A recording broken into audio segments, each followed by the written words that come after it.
She works as a volunteer for the Make-A-Wish Foundation. She's an ambassador to the Children's Miracle Network and is an aspiring pediatric heart surgeon. On January 30th, she'll be taking the Las Vegas stage to compete for the title of Miss America. Hi everyone, I'm Rachel Berry, and today I'm excited to be joined by the reigning 2009 Miss California, Christy Cavender, here on the Rachel Berry Project. It's the Rachel Berry Project. Cool.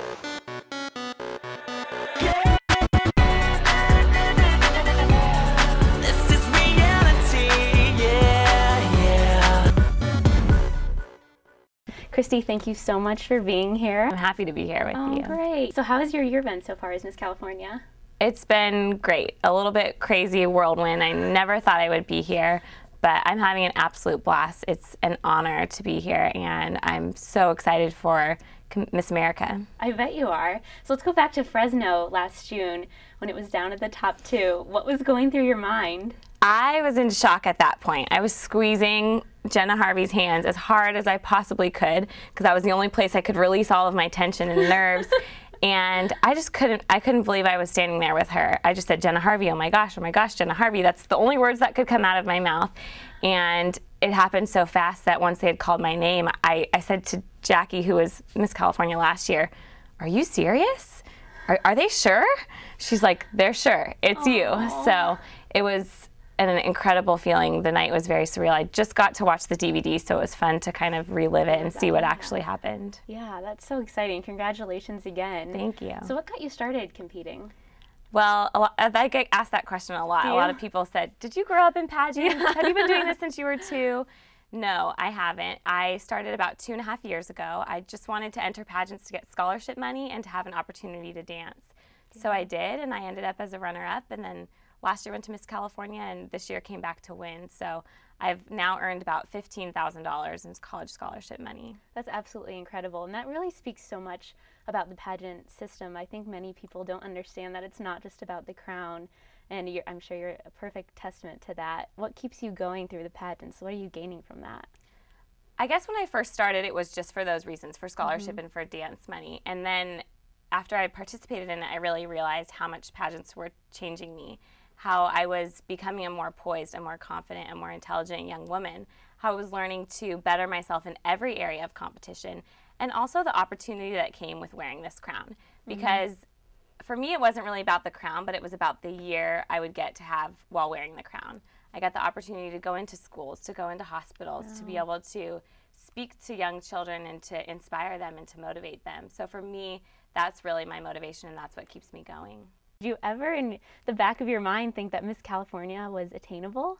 No. I mean, I hoped for it, and it's something, when I was little, I always watched the Miss America pageant, but I never really thought of myself as Miss California or going to Miss America. So it's definitely a dream come true, and once again, just an honor. So tell me a little bit about your platform. My platform is the Make-A-Wish Foundation, and the mission of the Make-A-Wish Foundation is to grant wishes for children with life-threatening medical conditions. And I just have a heart for this organization. A little boy that I babysat actually had his wish come true. Aww. And I got to see the hope that it gave him. And it gave him not only something to look forward to, but it gave him the power to dream as big as he possibly could.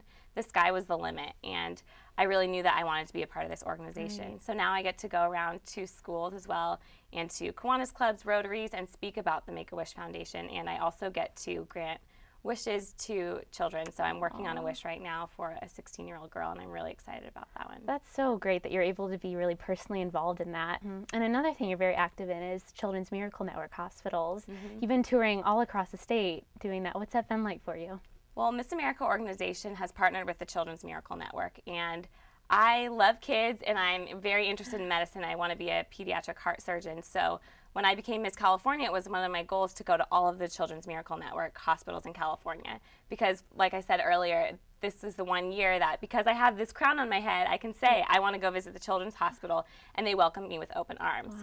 So it's been an incredible experience to see the kids' faces light up and to get to try on my crown. I was in a children's hospital last week, and no one wanted to try on my crown except a 14-year-old boy named Guillermo, and he just loved it. It just made his day. And so for me to be able to do that and to give back to these kids and realize how lucky I am and how grateful I am for where I am and the role of Miss California is just amazing. It's definitely the best part of my job, getting to go to these hospitals. Absolutely. So a few weekends ago, you got to meet Katie Stam at a convention in Fresno. I did. How was that? It was awesome. It was a surprise, so I didn't know she was going to be there.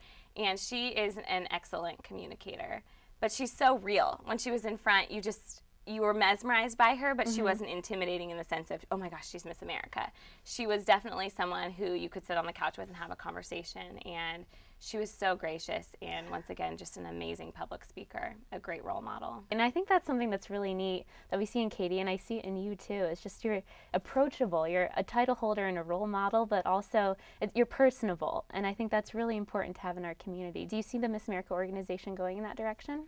Absolutely. I think that was the type of title holder I want to be, the type of Miss California I want to be, is a woman who can walk on stage in an evening gown or a swimsuit, who can hold a press conference style interview, but who's also the girl you want to invite home and talk to on your couch over, you know, some Starbucks.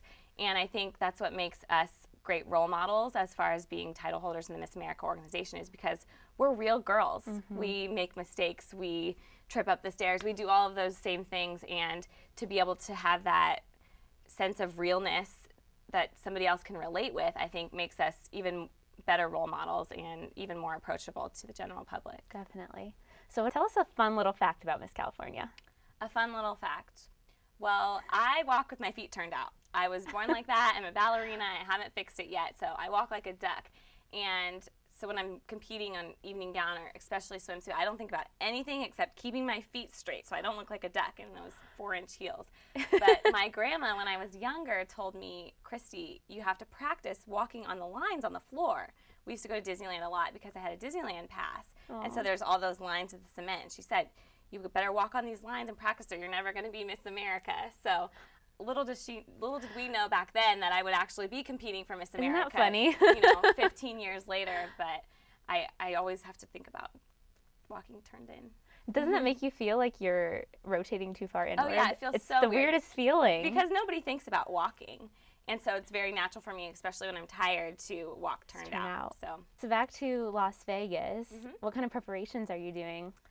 Everything. I have a whole team of people that are helping me. So I have my director and business manager. I also have somebody who helps me with wardrobe, with my talent, with my interviews, speech coaches, a personal trainer. So I'm definitely trying to be in top shape for every aspect of competition. Yep, that's all you can do is be the best that you can be. And exactly. Interesting. And you don't have the reality show leading up to it this year, no, do they? We don't. We filmed a 1-hour media special. It will air on Friday, January 29th, and then America will have... My birthday! Oh, that's your birthday? Oh, well, you're going to have to spend 1 hour of your birthday. I will. I'm just kidding.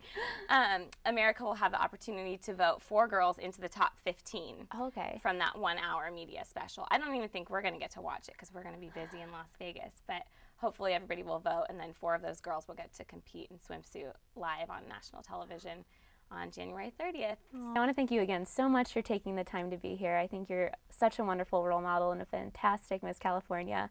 And I'm so excited to see you on stage for Miss America. And everybody make sure to watch for Christy and cheer along for her. Miss America airs on January 30th on TLC, and you can stay in the loop on what Christy's been doing by visiting her Blogspot website, which is misscal2009.blogspot.com, or also on the Miss America or the Miss California website. So thank you guys so much for watching. I'm Rachel Berry. I'm Miss California 2009, Christy Cavender, and you're watching The Rachel Berry Project. We can get lost, yeah. We can